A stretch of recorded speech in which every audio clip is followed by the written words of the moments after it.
I just couldn't believe that a speculum was used on women on such an intimate exam and it hasn't been updated. And there's actually I looked at it from a medical perspective, but I genuinely believe there's a big societal issue associated with the speculum and speculum usage. And so, yeah, so that was kind of the inspiration for starting and developing a new speculum. And what I wanted to do, I want to make sure the patient was front and center of our design work. And so I actually worked with a consumer product and an engineering firm to help redesign the speculum.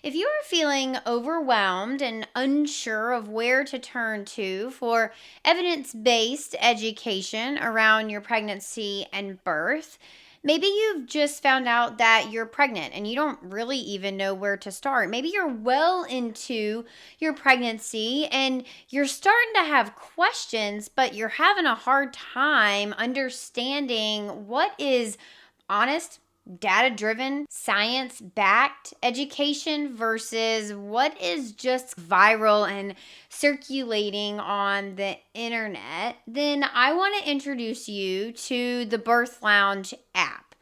This is an app that is designed to put the control back in your hands no matter where you are in pregnancy. It's available for iPhone and Android, so head to your respective app stores and type in the Birth Lounge app, and you'll be able to download the app directly to your phone and access it anytime. So one of my favorite features is the week-by-week update of fetal development. And you know me, I'm not going to be comparing your baby to the size of a lime or an apple or a cantaloupe or something.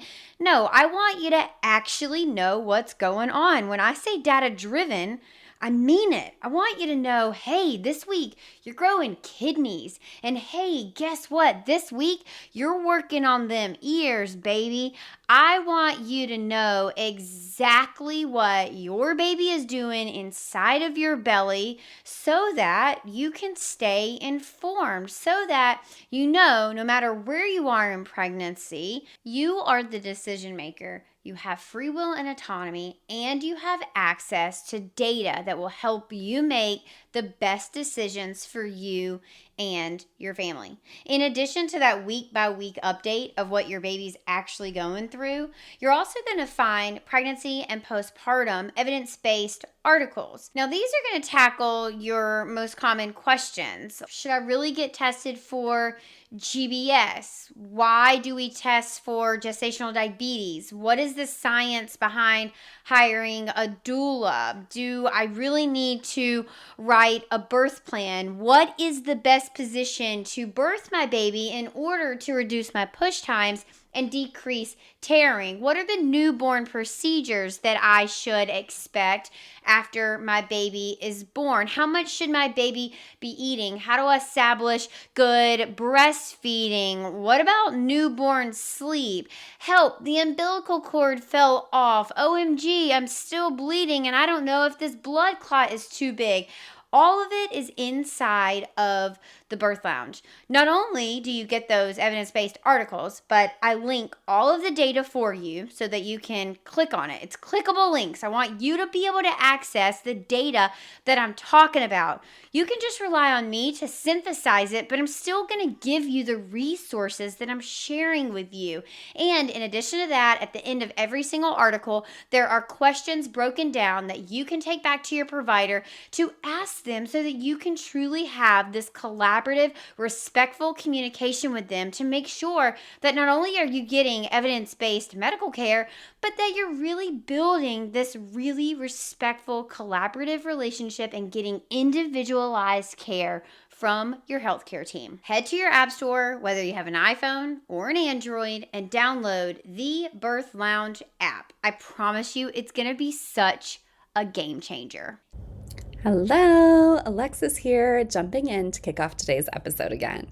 If you've ever been perched on that weird paper-covered bench at the doctor's office, scooting your butt to the edge, but somehow never far enough down, legs in stirrups, freezing in that paper gown, only to still brace yourself when the speculum goes in, this one is for you. Every guest on the Birth Lounge brings something that changes the game. Today's guest is no exception. She's rethinking a tool that has been around forever and putting comfort, dignity, and women's experiences first. Just like HeHe, she is challenging the status quo, elevating patient clients' experiences, and pushing women's health in the direction we all deserve. We are thrilled to share this conversation with Fahti, the founder of Seek Women's Health and the visionary behind the Nella Speculum, the first ever modern, comfort-focused speculum actually designed with women's bodies and experiences at the center. Fahti and her team are leading a true revolution in women's healthcare by asking one simple question. Why are we still using a tool from the 1800s when we know better and can do better? This episode dives into how the Nella was created, why comfort and dignity in pelvic exams matter so much, and how better tools can build trust in a system that too often overlooks women's experiences. All right, you are going to love this one. Please enjoy. Fahti, welcome to the show. Well, excited to be here. I'm so excited to have you. This is such a cool topic, and I think such an innovative conversation. And as a woman, which almost all of our listeners are, I'm super excited to bring this conversation to everybody because, one of the worst parts of going to the gynecologist is that cold speculum. It stinks so much to have that put inside of you. It's so uncomfortable. Sometimes they're not fit properly for your body. And so I just love, love, love what you have done. So I think I'd like to start there was that the prompt for you to redesign the speculum, or what made you want to redesign it other than the obvious? I think for the longest time before I got married, it was this thing of grin and bear, where you just go to the doctor and you just go through it and you think it's once a year, once every few years, and you get it done with. But I got married, and then I went through 3 years of infertility treatment, 7 rounds of IVF, and that really opened me to what it meant to be a patient. And honestly, when you're going through infertility treatment, the speculum is a very small part of it. But it wasn't until I had my second daughter and I was reflecting on this crazy journey, and I just thought, among all the hundreds of shots you give yourself, etc., for some reason, the speculum stood out for me. And I remember Googling it and seeing, why hasn't anybody developed a better speculum? And this article from The Atlantic popped up. And the title of that article was, Why Hasn't Anybody Developed a Better Speculum? I remember reading it over and over again. And it was interesting for me because when you're going through infertility treatment, we started with some clinics in California, went to New York, went to Colorado. So I'd experienced not only one clinic, but like a leading academic institution and a top-notch for infertility clinic. And I just felt in this day and age where there's so much innovation happening around us, both in health and outside of health, I just couldn't believe that a speculum was used on women on such an intimate exam and it hasn't been updated. And, there's actually I looked at it from a medical perspective, but I genuinely believe there's a big societal issue associated with the speculum and speculum usage. And so, yeah, so that was kind of the inspiration for starting and developing a new speculum. And what I wanted to do, I want to make sure the patient was front and center of our design work. And so I actually worked with a consumer product and an engineering firm to help redesign the speculum. And then we had very passionate nurse midwives and doctors, both men and women, try the speculum and give us feedback. I mean, literally, we went through 800 rounds of prototyping, from anything everything you could imagine. So we had to make sure the speculum fit a man's hand and a woman's hand, that it was ergonomically designed, that the clinician could see well, there was enough tooling space, that it was comfortable for women, it didn't make a sound, it wouldn't be cold. Everything you can think of, we looked at it. And we had 20 concepts, and one by one, we would either move forward or take them off the list. And that's how we landed with Nella.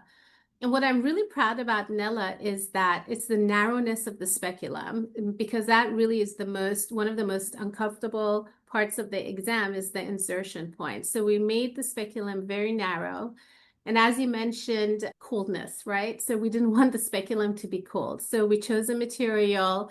We call it temperature neutral, which is it's not cold and it's not hot, so it doesn't need to get heated. And it basically glides inside the body without the use of any lubrication. So that's how Nilla was born. Okay, I want you to dive into the societal complications and like, I don't know, things that you notice with society about using a speculum. Tell us about that. I feel as women, this is just broadly speaking, if we don't like something, especially when we're with clinicians who are, whether you can call them a position of expertise or knowledge, as patients, we don't complain. We don't. So the feedback I'm getting from doctors is, well, my patients never complain. But if you go on social media, on TikTok or Instagram, there are so many blogs, so many comments regarding the speculum. And I know this because for our search engine optimization strategy, we have to pay a dollar amount to Google. So whenever somebody searches for speculum, a comfortable speculum, etc., Nella shows up. Well, I can tell you the word speculum is researched more on Google than the black dress. Yes, Wow. so it's a big issue for women, but they just don't bring it up. And so one of the things I always say, and it's easier said than done, which is the importance of advocacy about our health and not thinking, well, the doctor has so many other things in front of them, or the nurse has so many important things. I can just close my eyes and not look and have the speculum be used on me. And I wish women would speak up more, whether it's about the speculum or not, but if anything about an intimate exam that's done by somebody we don't know that well, we should feel comfortable to voice how we feel to the clinician, because clinicians care about their patients. They want their patients to be happy. They want to take good care of them. But I feel if patients stay quiet, then the clinician doesn't know what's happening in their head or in our head, and they can't give them the best care. So that's one of the things I meant by societal issues. And I also feel as habit is another factor, which is when clinicians are trained on a device that was built decades ago, but they're trained on it, they use it on a daily basis, they just don't like change. So that's another factor. So it's like societal, whatever you want to call it. It's breaking habit and also making sure that as women we feel we have the right to express how we feel about an intimate exam, good or bad. Well, it goes back to trauma-informed care, right? It goes back to the point of safety in those environments where your patient is never going to speak up if they don't feel safe to do so. And one of the things that creates that safety is having tools that make them feel comfortable. And so if you're using a tool like a traditional speculum that already makes you feel uncomfortable, a woman is less likely to speak up, because in that moment, she's not really thinking about, should I speak up or not? She's really thinking like, oh, that's uncomfortable. That's so cold. Her mind is somewhere else rather than advocating for herself. That's such a good point. I agree with you. I totally agree with you. I think the other thing we've noticed is just looking at the data. The data currently says about 27 to 47% of women in the US have a history of sexual trauma. Yeah. That's a huge percentage. You add to that women who, like me, have gone through infertility treatment. Add to that women who have a history of cancer, gynecological cancer specifically. That's more than 50% of the population who I can tell you do not have comfortable exams. They just don't. And so I feel an intimate exam that needs to happen regularly. And that's another thing. It goes beyond cervical cancer screening. Women have to see their doctor on a regular basis so that preventatively they can be taken care of. And I don't know what it is that women just don't go or don't like to go. And we at Nella or at Seek, my goal is to remove that anxiety and worry about visiting your clinician on a regular basis so that we're taken care of and both mentally and physically. And it's a very small part of it, but it's foundational to the care women deserve. And my goal is to remove that anxiety, that pain, that discomfort. And like you said, just create an opportunity for women to have a conversation with their clinician about their care and Yeah. feel safe. Yeah, I mean, you hit on a good point of kind of that resistance. It's almost, or it reminds me of the resistance that so many people feel to go into the dentist. It's like, oh, I don't like the grinding of the teeth, so I'm just not gonna go. I'll just like skip this year. I'll go next year. And then you look back and you're like, wow, I haven't been to the dentist in 5 years. It's kind of the same thing as if when you go to your gynecologist, you're going to be subjected to a cold metal speculum. You are going to be made to feel fight or flight. You're not going to feel comfortable speaking up. There's all sorts of problems in maternity health care, right? Of why women feel silenced, always being told that their labs are normal, so nothing must be wrong, even though they know something is wrong, or being told, well, your problem is probably anxiety, or have you tried losing weight, or have you tried exercising, when there's clearly something else going on? It creates this resistance where then women don't seek care, and then they have the potential to go years without having a checkup, which obviously we know is the opposite of preventative care. So I can just see how a new speculum design would almost be motivating for them to come in. It's like, well, I'm going to feel comfortable. It's not going to be cold. It's not metal. I don't have to fear that I'm going to be put into fight or flight. I know that I'm going to be safe in this office. So I might as well just go and get myself checked out.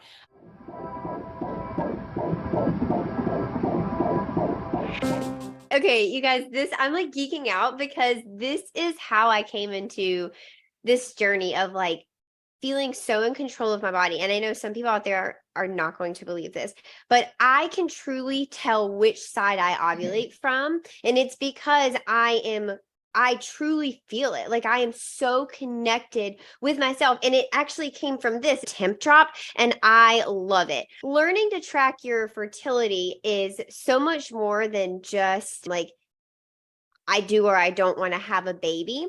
This is not any sort of like woo woo thing. I learned exactly what was going on. This makes so much sense because this is what my hormones are doing, right? So, for listeners, I know I'm going to get a million messages of people saying, like, what do you use? Here's what I do. I do cervical checking. Just anytime I go to the bathroom, I'm checking my cervical mucus, just being aware of it. It's nothing formal in my case, and it's what works for me. And then for a while there, I was waking up to take my temperature, and it just wasn't sustainable. So I opted actually for the temp drop, and I love it. It is a thermometer that I slide on my arm before I go to sleep, and it takes all the data points and takes my temperature throughout the night so that I don't have to do the work in the morning. When I wake up, I simply sync it to my phone, and voila, I have all of the graphs and the data points that it has taken throughout the night on my phone, and it has the data for the past couple weeks and months so that I have nice patterns. I love being able to have that insight into my menstrual health. If you're interested in getting your own temp drop, I will drop a savings code in the show notes for you to grab that. You can save on your purchase of temp drop with the savings code in the show notes.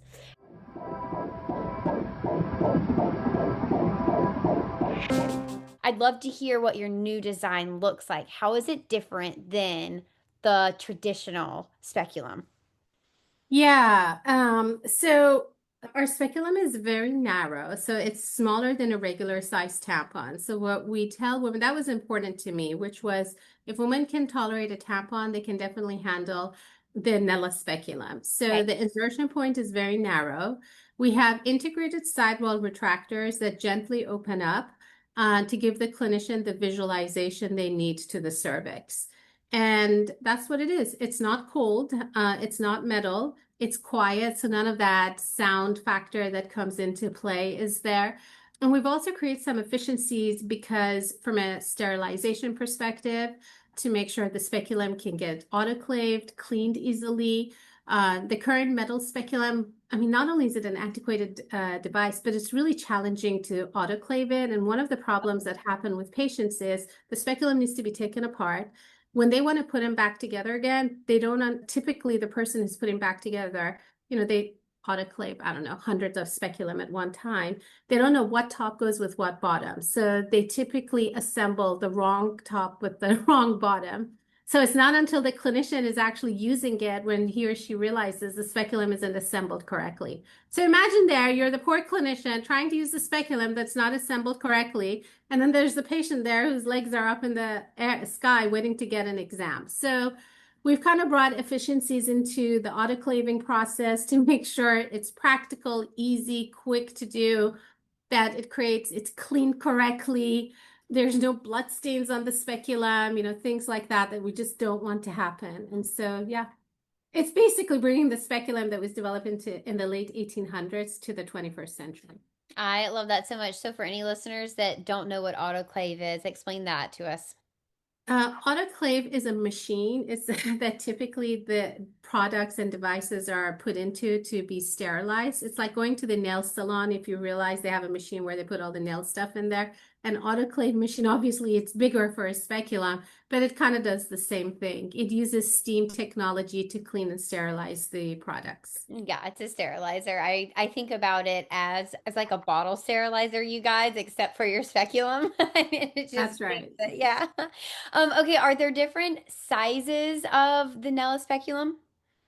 There are actually two sizes. One, we say it's really used on women who are between the size of extra small to large. And then we have a curvy one, which is for women who are extra large and higher.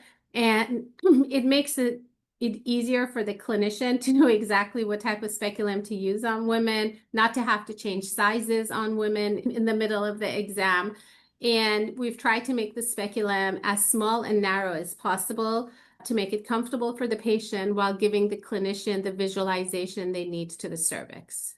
And what's it made out of? What's the material that it's made from? Our reusable speculum is made of a material called PPSU. It's a very strong plastic. Actually, if you get on the airplane, if you're on the airplane and you know the tray that comes down, Yeah. that's made from PPSU. So Okay. it's made from that material. It actually, if you touch it, that material is not cold or hot. It's just Yeah. temperature neutral. So it's made from that plastic. And our single-use speculum is made from polycarbonate, which is a very strong plastic. And I'll just kind of highlight this. So the existing plastic speculum are made from a very cheap material, and they can break under pressure. And Oh. there are numerous cases of that documented in the FDA mod database. So with our speculum, one of the things that was really important to me was to make sure it's safe. One, it should never ever break inside a woman's body. So we chose a plastic that would just never break.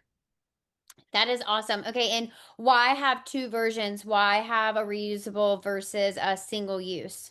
Great question. So we actually launched with our reusable version, but one of the feedback we were getting from clinicians after COVID was one, shortage of staff. They didn't have enough people who could actually autoclave the speculum. And two, a lot of health systems, especially large hospital systems, moved towards a single-use speculum. So we had to go in that direction. Yeah. And you've talked a lot about, feedback from the clinicians, making sure that it was ergonomic, making sure that it fit in both male and female clinician hands, making sure that they had enough insight to the cervix and also room for their tools. What kind of feedback were you seeking from consumers, from women who the speculum was being used on? And what kind of feedback did you get? And how did you use that to kind of pivot with your design models? Yeah, so we tested our speculum after we got our permission from the FDA on patients to get their feedback. So we basically broke down, we called it the anatomy of an exam Yeah. into micro steps. And we got feedback from each one of those micro steps from the patient. And some of it really has nothing to do with the speculum, is really the broader experience.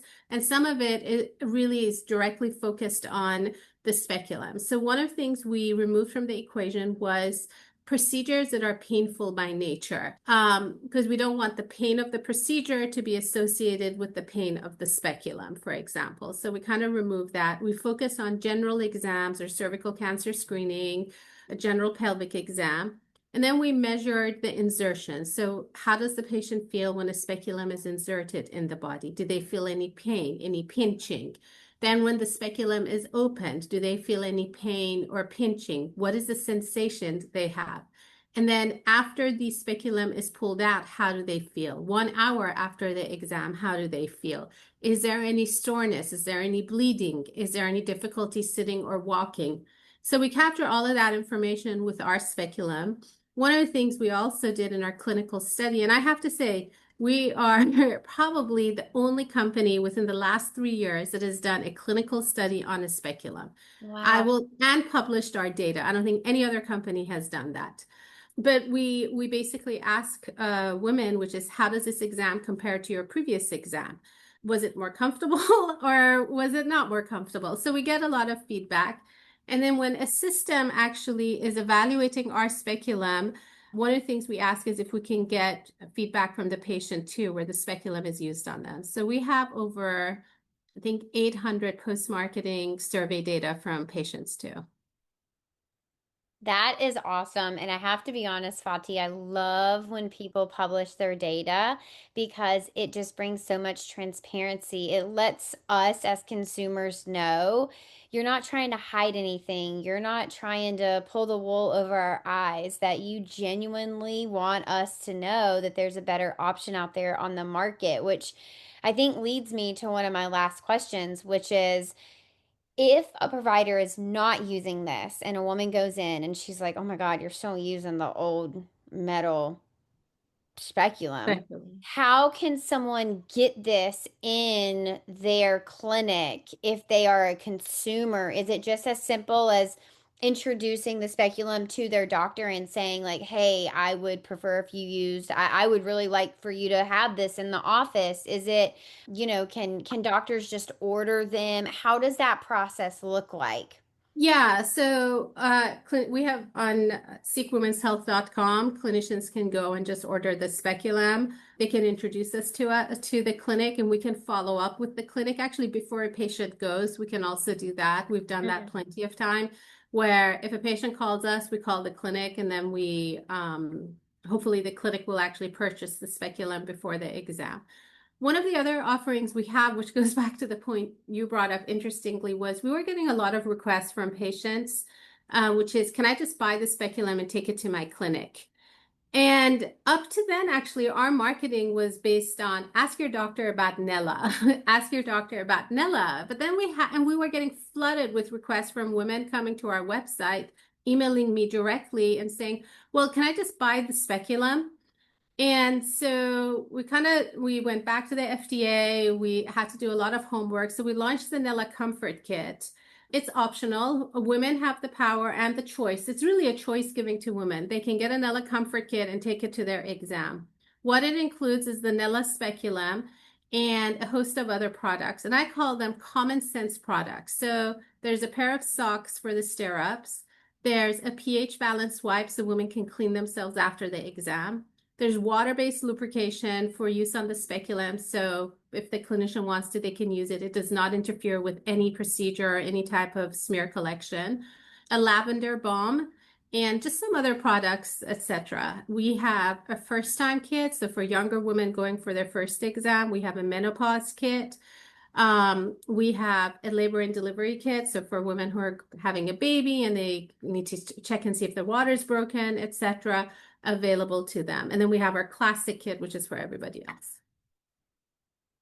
Oh my gosh, that is so cool. I love your approach to common sense things that just go in the box. Okay, I do have one last question, Fati, and it's kind of a little bit of a controversial one, but I think that you're the perfect person to ask. So, earlier this year, there was a viral video of a clinic that had poked fun at the vaginal markings of women when they had come in to get, care. And this clinic had posted what their patients had, quote unquote, left behind. Did you see it? No, I have not heard of that. No. Oh, well, let me explain it a little bit more. So it was a TikTok video and it was a women's health clinic, and they had posted a series of pictures of the exam paper table that had wet spots on it. And yes, my face did the same thing. You guys, if you're just listening and you're not watching anywhere, Fati's mouth just like dropped to the floor. I know. I cried. It literally made me cry. It hurt my feelings so badly to think about the women who had been to the clinic that day and recognized the scrubs and Mm, recognized what those people, their care providers had looked like that day and realized that could have been right. from my exam. Now, if you think about it, it's unlikely that it was really vaginal discharge and more likely that it was the lubrication used for the vaginal exam. But they posted this on the internet and they made their caption gifts that our clients leave us. Yes. And it was mortifying. And I want to hear your opinion on that. I mean, obviously you haven't seen it, so it's even worse in person. It was mortifying. It really was. And I struggled with it so much and so deeply because we are in a time where we are really trying to rebuild the trust between consumers and our healthcare system, Right. specifically in women's health, right? Specifically in women being able to restore so much lost trust in their healthcare providers. And this just for me, it was like 10 steps back. What are your thoughts on all of this? I mean, I think you saw my expression there. It's wrong at so many levels that I'm actually kind of speechless. Mhm. I mean, from really violating the trust the unspoken trust that patients have with their clinician, to the safety, to just actually creating this worry for a broader picture for other patients as well. Is my clinic going to do that? And frankly, I mean, did they even have permission to post that on the internet? That's like a violation at so many different levels. That's just wrong. Yeah, really unbelievable. For anyone listening that is looking for some closure about this story, the health system did do an investigation, and from what has been reported online, all of those clinicians have been terminated. So I do think that was the only appropriate response from that health system. Yeah, I don't know without terminating those people how you would restore the trust in your community. And I'm sure that there are a lot of people who, probably either did or highly considered changing care providers and changing care facilities just because, like you said, it's like it's such a breach in trust, but more so is that was so unconsensual is they did not have any sort of consent yeah, or permission to post that. And I understand jokes. I love to make a joke just as much as the next person, but joking about bodily fluids in a way or in a time and in a space that is so vulnerable and about your client's genitals is just inappropriate no matter how you slice the pie. So, yeah, Fati, take some time to look it up. It's really I unbelievable that will. I'm they going to to your check it core. out. I wonder, do you think it's still up, or well, I can read about it. Oh So yeah, everything lives on forever on the internet. Nothing it's ever dies true. on the internet. You will I mean I did a little remix with it or a stitch with it. So you can go to my Instagram and scroll back and I Oh, okay. show kind of the pictures and then I just talk about how inappropriate it was and that I'm really sorry for anyone who is a client there, is a patient there, and that, no matter how you slice the pie, again, it's so inappropriate. And we are in a time where we have such an erosion of trust between consumers and healthcare providers, particularly in the women's health space, that Yeah, I found I it agree with really you. offensive. Yeah. Yeah. Oh my gosh. Fati, this was great. I love the Nella Speculum. I think this is amazing. I look forward to a day that it is in every single clinic. So tell us again how practitioners can get their hands on the Nella and how consumers can as well. Healthcare providers can go to our website, seekwomenshealth.com. Seek is spelled with the C, and we're happy to send them samples of the product. Right. And consumers, if they're interested in the comfort kit, it's very simple. They can go to nellaspec.com and purchase the speculum, the kit if they want to.